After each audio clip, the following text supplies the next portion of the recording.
Добре дојдовте во темата на неделата. 30 години по падот на Берлинскиот зид и настаните што следуваа, распадот на Варшавскиот пакт, на Советскиот сојуз и на Југославија, станали светот подобро место за живење. Во периодот на падот на Берлинскиот зид во ноември 1989 година, Френсис Фукујама, тогаш млад политички научник, даде изјава, која на крај стана славна. Крај на историјата. Денес Фукујама признава дека некои случувања во изминативе децении го разочарале, иако смета дека сепак подобро се живее. Поразот на комунизмот не донесе трајно златно доба за западниот капиталистички либерализам. Далеку од тоа. Во последните децении сеизмичките настани, движења и глобални текови направија 21. век да биде поопасна ера од студената војна. Терористичките напади врз Соединетите држави и војните во Ирак и Сирија помогнаа во создавањето на крвавата група Исламска држава, а подоцна и на бегалската криза. Економијата скоро се распадна во 2008 година. Кина стана суперсила, Русија воскресна, се вкорени нов популизам. Се чини дека историјата не заврши.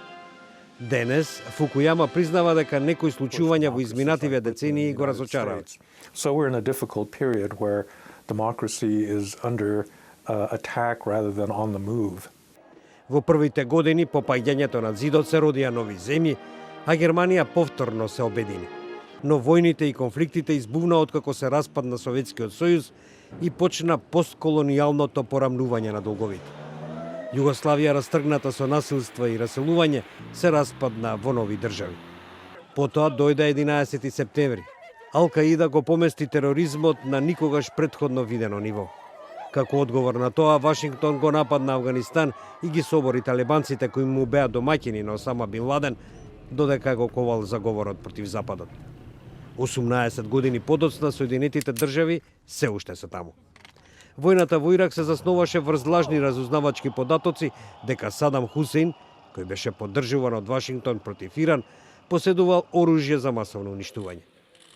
Вашингтон поттикна глобален пристап од типот или сте со нас, или против нас.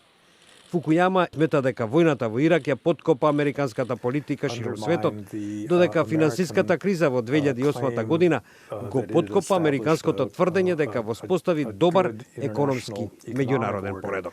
And I think those two events really paved the way for a lot of the kind of populist backlash that we're seeing now. Тој додава дека се разочарал од тоа што толку многу гласачи избираат популистички лидери. Бракот меѓу популизмот и национализмот сега е доминантна динамика на многу места. Од Америка на Трамп до Брекзитот, од одбивањето на Израел да се откаже од населбите во окупираните палестински територии до ненадејниот индиски удар врз спорниот Кашмир и неодамнешната инвазија на Турција во Сирија. Фукујама вели дека принципот на владење на еден популистички лидер обично одивака. One of the characteristics of populism is charismatic leadership. It's more a leadership style where an elected leader says, I represent you the people. You are pure and the elites are corrupt. Една историска иронија во изминатите 30 години, пред се во Европа, е вртењето на некогашните комунистички држави кон крајната десница, во некои случаи прифаќајќи идеологии блиски до фашизмот. Сепак Фукујама додава: Whatever our current worries about Hungary or Poland or some of these other countries, they're still much better off than they were under a communist dictatorship. Популизмот, тврди тој, не е погоден за добро управување или поточно за просперитет.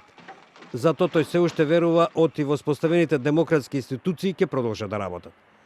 You have a whole generation of people that didn't experience the Cold War, didn't experience communism, and in a way don't know what they were missing and what, life in the European Union has allowed them to enjoy in terms of peace and stability.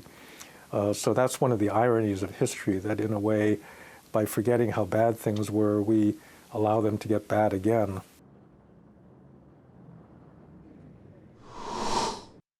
По распадот на Југославија, Македонија стана самостојна држава и за среќа не беше вовлечена во виорот на војните, но внатрешни турбуленции има постојано.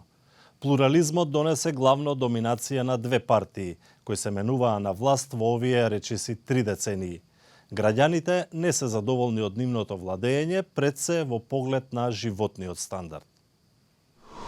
Додека Македонија со една нога е во НАТО, а со една рака чука на вратата на Европската Унија, соседните балкански земји ја канат во мал Шенген. Поречи си 3 децении независност, Македонија се уште се тетирави на европскиот пат. Какви промени за граѓаните донесоа овие 3 децении кои се премногу за историја, а камоли за еден човечки живот? За толку години малку работи се трнати на подобра. Требаше повеќе да се направи за народот, а времето не гази, велат дел од анкетираните граѓани. Помалку се слободни, повише работат, а малце пари. Вработување има доста, а некој ти дава повише пари, некој помалце, па и не ти дава ни плата. Значи, преварански живот е овој. И од порано и сега демократија имало.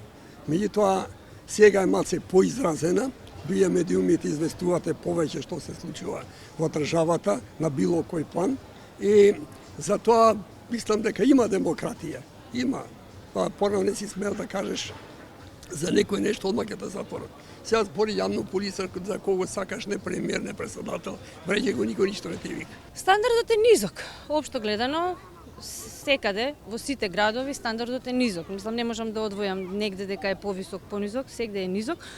Меѓутоа, има одредени групи на луѓе каде што имаат повисок стандард, меѓутоа 90% од народот е со многу низок стандард. Општо гледано и интелектуалната сфера и работничката класа сите се многу ниско. Има напредок, има во здравството, има во други сфери, меѓутоа во економијата не гледам негде.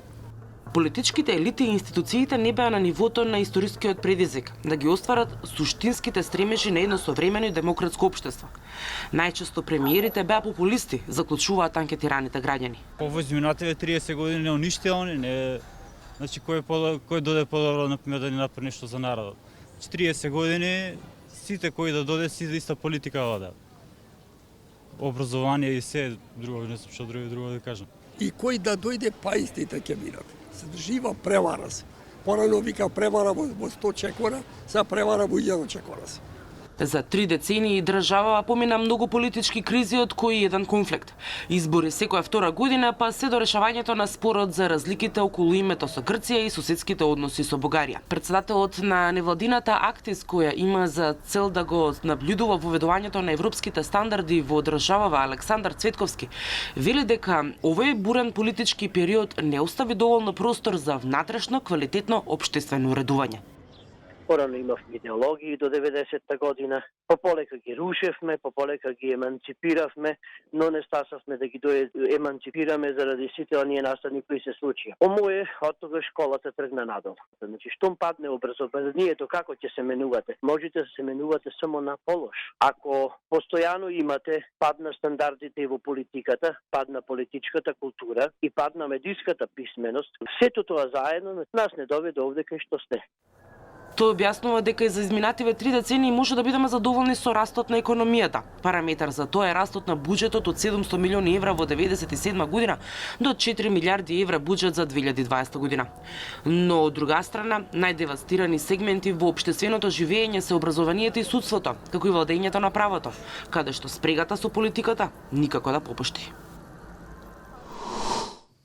Поопширно на оваа тема можете да слушнете во нашата саботна радиоемисија, како и на веб страницата slobodnaevropa.mk. А што мислите вие? Дали се живее подобро сега или пред 30 години? Коментирајте на Facebook, Twitter и YouTube. До гледање.